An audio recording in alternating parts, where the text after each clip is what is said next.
Hello, and welcome to the Complex Care Journal Club podcast. My name is Emily Goodwin. I'm a pediatrician in complex care at the Beacon program at Children's Mercy, Kansas City, and your host for this episode. In this podcast series, we seek to discuss emerging evidence in the care of children with medical complexity and its implications for practice. I am delighted to have Catherine Diskin and Kate Robinson joining me today. Catherine is a pediatrician in complex care from the Hospital for Sick Children, known as Sick Kids in Toronto. Kate has an MFA and runs Fox Serving Pie Productions and is the mother of two children, one who is medically complex.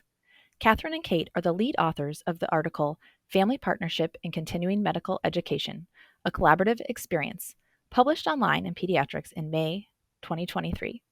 Catherine and Kate, thank you so much for being here. Thank you for having me. I'm so excited to be here this morning. In your article, you shared key learnings from developing a continuing education series called Collaborative Conversations with Families to Advance the Clinical Care of Children with Medical Complexities and Disabilities, or C6. Can you tell us a little bit about how this all started? What led to this initiative?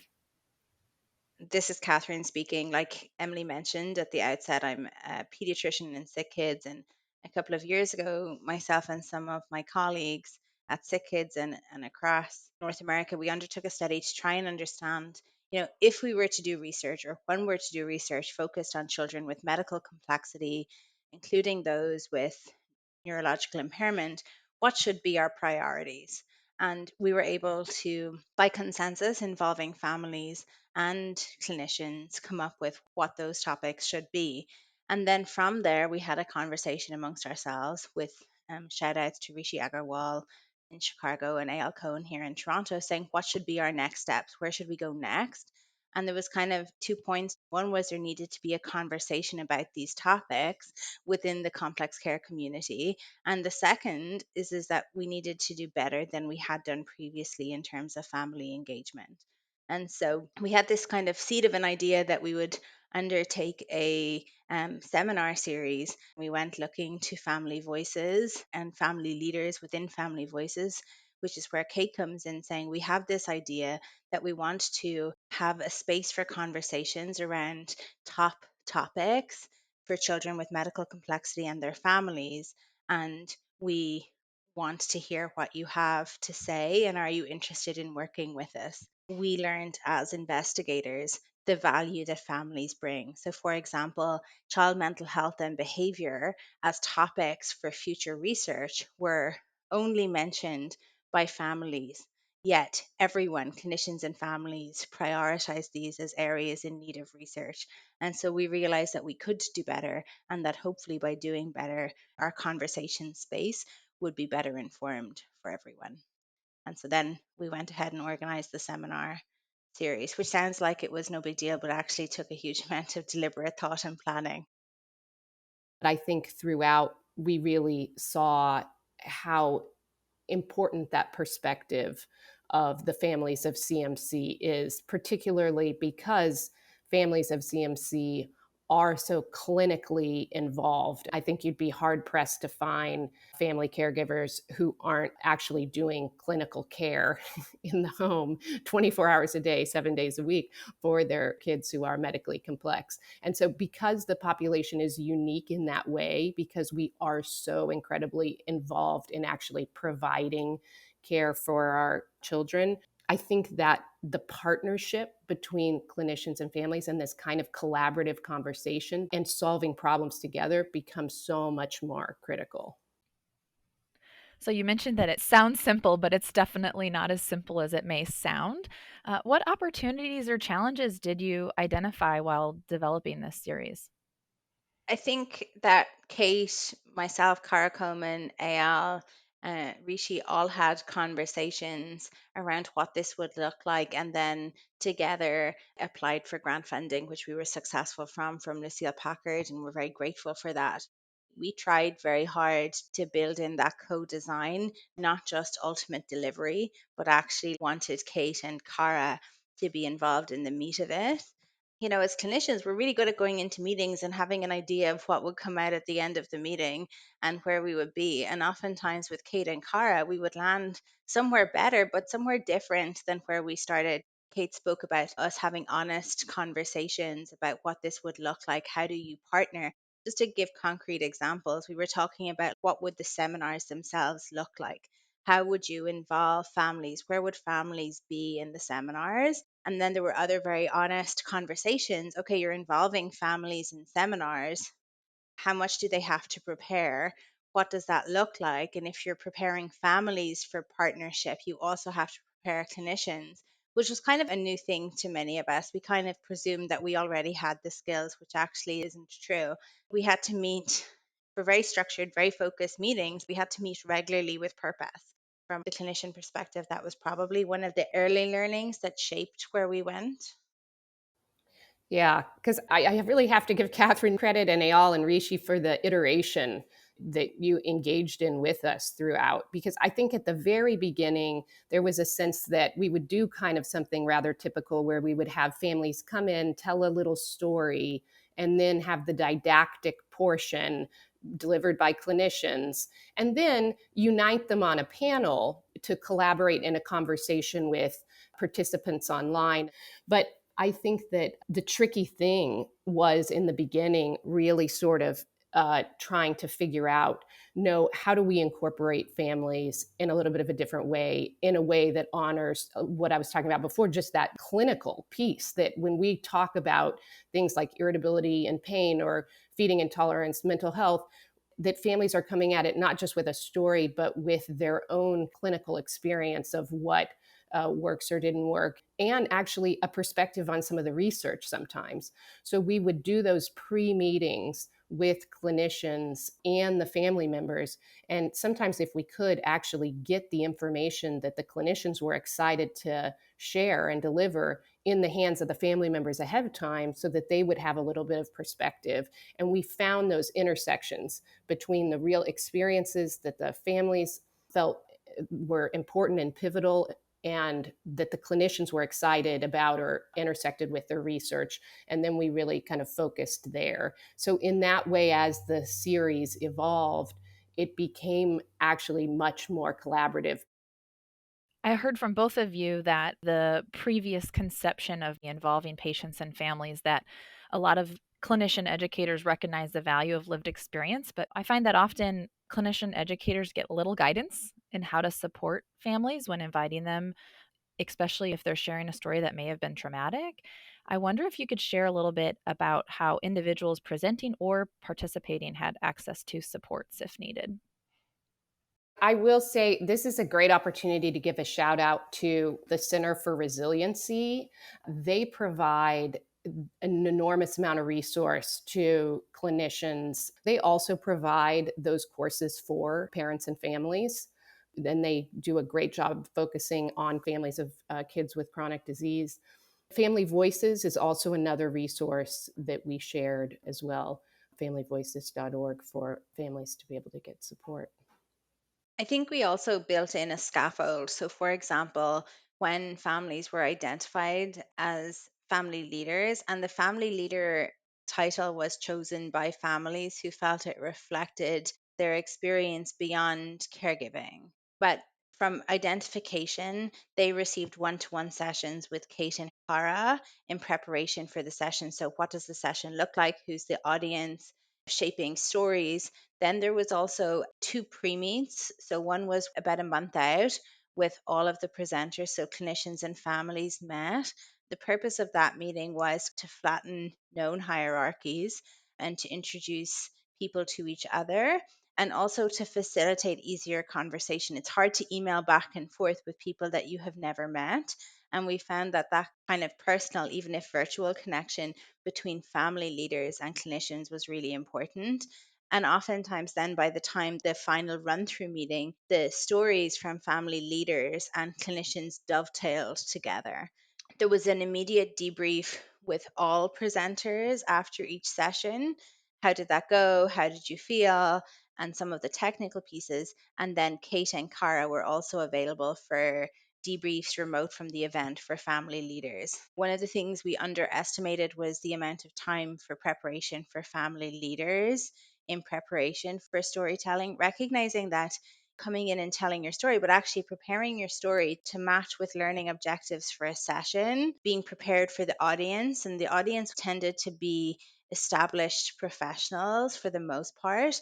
So, like recognizing that work that family leaders were having to do. So, there was both support from Kate and Cara for the concrete stuff, but also recognizing the impact of telling your story and also opportunities for debriefing.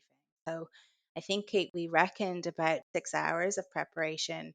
And that was something that was factored into the proposal and probably is one of the key things that I have taken away from it as a clinician educator.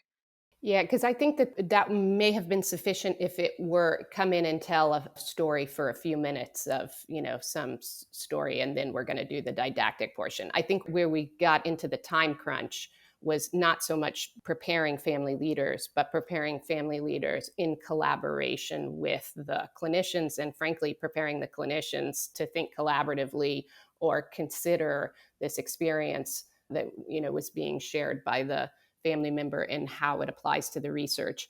And that, I have to say, I was so heartened. I mean, this is such a thriving community, clinicians who care about children with medical complexity and have devoted their careers. I think we had over 1,600 participants throughout the series. We had lots of family members involved as well. And I think, to know that there's this enormous amount of drive and desire for expertise from everyone. And that I think one of the things that I really learned from this is that, like, we're all just trying to figure it out. And these kids are so complex. Everyone is so unique in a lot of ways, and it's just hard. I just want to give a shout out to how devoted so many clinicians are to this population, and how I feel like there is all this room to collaborate, to really share that didactic piece and some of the exciting research that's going on with the kids who are medically complex. These are such great insights. I wonder, what do you think are the specific implications for clinical practice or medical education? Specifically, what would you recommend to members of the interprofessional care team that includes patients and families for children with medical complexity based on your findings, or if someone wanted to follow the lead in what you've started? I mean, I'll just say that I think there's tremendous implication here for involving family leaders in curriculum development and in the actual, like, delivery of the material. I think what we're learning is the more we can involve family members throughout every process from the ground up, through education, continuing education, actual clinical practice, actually letting us into the messy parts of how these services are delivered, and even some of the policy work. I just think there's not a single place where incorporating families isn't actually going to be really helpful. And yes, it will be a little messy. Yes, it will take more time. Yes, it will take more money. I think it's really important to be honest about that it takes resources to involve families, but you will end up with much higher quality and just much more efficient care delivery.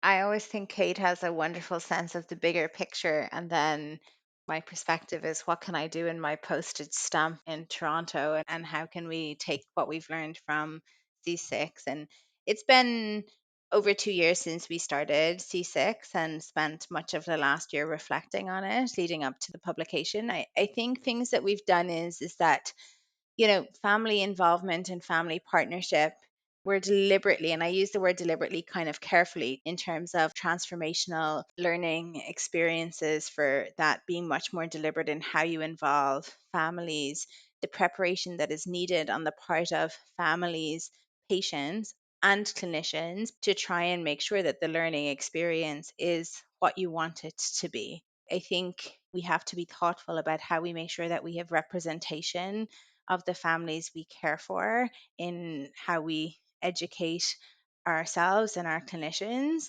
I think Kate's point that the benefits from it can be much greater, but it does require being very deliberate about it. I think that the biggest champions for clinician education and success are oftentimes patients and families. And I think that that's probably been a key takeaway for me from this project. Your willingness to really listen and engage with families and to hear us. And I think it's some of that humility. And you mentioned a couple times the hierarchy flattening, that acknowledging that power structure is so powerful and so important. And I think, Catherine, that you do such a good job of asking, like, okay, well, what do we need here? Or let me be transparent about what we don't have. How are we going to fix this? And I think that that level of transparency and humility and just the vulnerability that we're willing to share with each other, and that sort of takes me back to that so many families aren't expecting clinicians to get it right. And we have so much respect for how complicated the system is that y'all are working in, because we're having to deal with it every day as well in a different way, right? From a different perspective. So yeah, I really appreciate hearing that you think that families are kind of key to solving some of these bigger issues. I think that there's a lot of people ready to collaborate in that way that might surprise you. That's such a great point, Kate. In the article, you describe how communication takes time and willingness to be vulnerable, and you really call it the secret sauce for a successful family partnership. I really loved that, and it's so true. Trust and relationship building seems foundational not only for patient and family centered clinical care, but also in family partnership and education. And we heard that a lot throughout the series. And I feel like in every seminar that came up, the piece of really being in partnership, really having shared decision making, really slowing down and listening to each other. I think you really demonstrated a nice model of including and partnering with patients and families, not only in the design, the preparation, the implementation, but also the dissemination. So you both were first co-authors, you both worked on the paper. I wonder if you could speak a little bit to the dissemination piece and partnering with families in that as well. Can I just first say that Catherine deserves most of the credit? And I want to be honest about that, because I think sometimes working with family leaders, I don't want to say it's a heavy lift, but here's what I want to be honest about. We need clinicians to take the initiative, and then we can be right there. And like I said, we want to be involved at the ground level, but sometimes it really takes being invited. It takes being funded. It takes the initiative from the clinician. And that's really where Catherine, from the get-go, was incredibly proactive in engaging, planning, and everything. So I feel like this article, it was no different. She really led the way and did a terrific job. I don't really know how to follow that. I will point out, Emily, the senior authors are also family leader and clinician as co-senior authors. I think pediatrics having this part of the journal is actually unusual.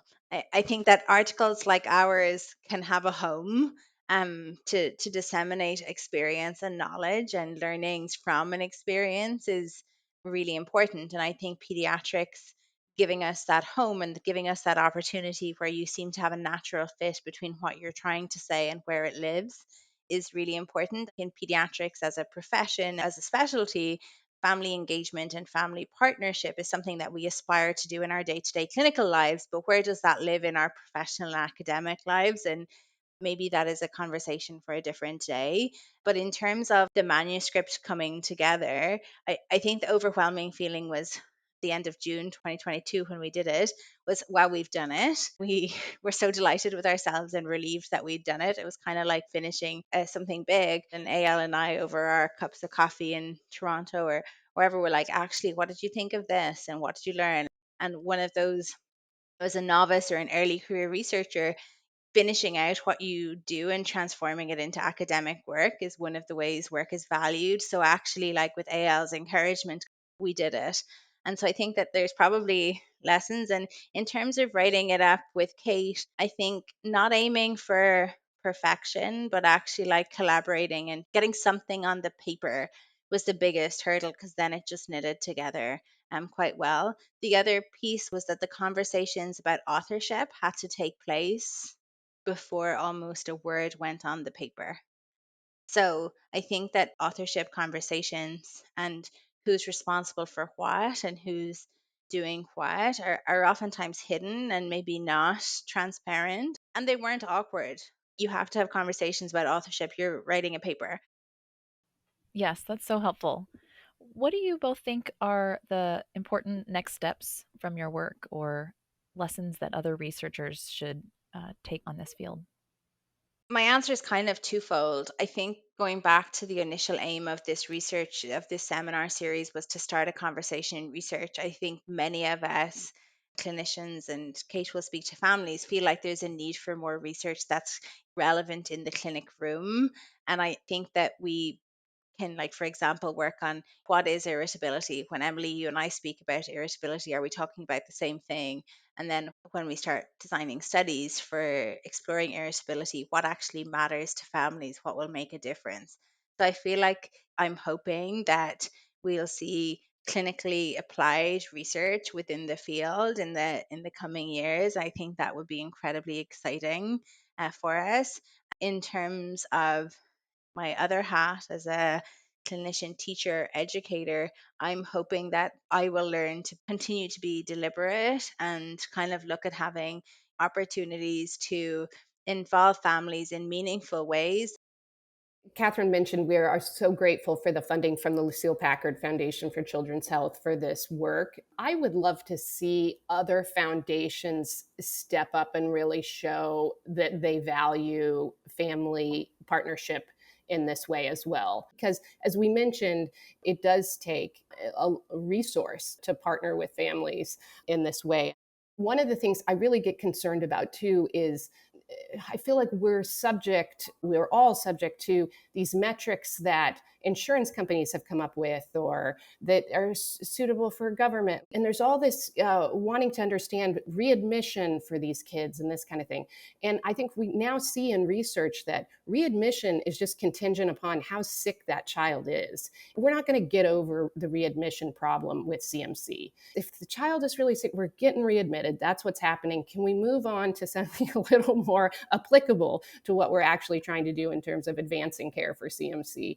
And I do think often we're really pushed in these directions that maybe we don't even realize that our agendas set by the payers, essentially, that there's real implication here from this series for where to move and where to look in terms of addressing research gaps and how to do it collaboratively between families and clinicians. And I think we really have a charge to move forward with some of that, but we're going to need more than Lucille Packard Foundation for Children's Health to support it. Is there anything that you wish I asked you about that I haven't asked you about yet today? I think, what would I say if I was starting out?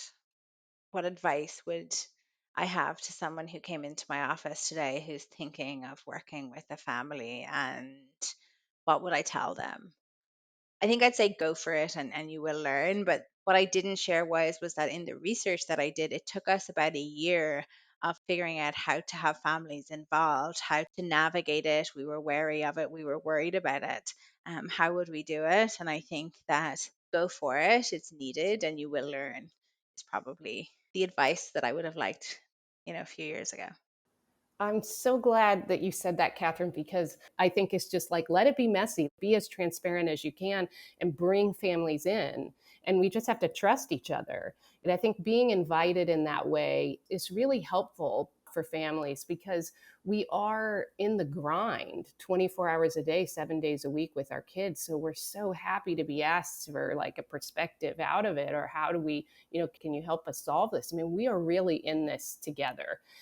Because I have a kid who's medically complex and that's my perspective, I feel like this is such a unique population where it's just so sort of fertile opportunity for that kind of collaboration between parents because of how close we are to the clinical piece day in and day out. And I think, yeah, I love just go for it and let it be messy and trust that parents are going to be helpful and that you'll figure it out as you go.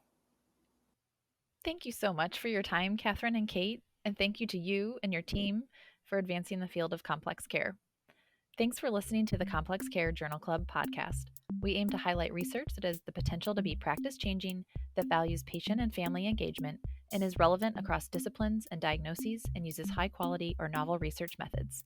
We invite you to join the conversation by suggesting an article that you would like to see discussed in this podcast using the form provided on the OPENPediatrics YouTube channel. Thank you again for joining us.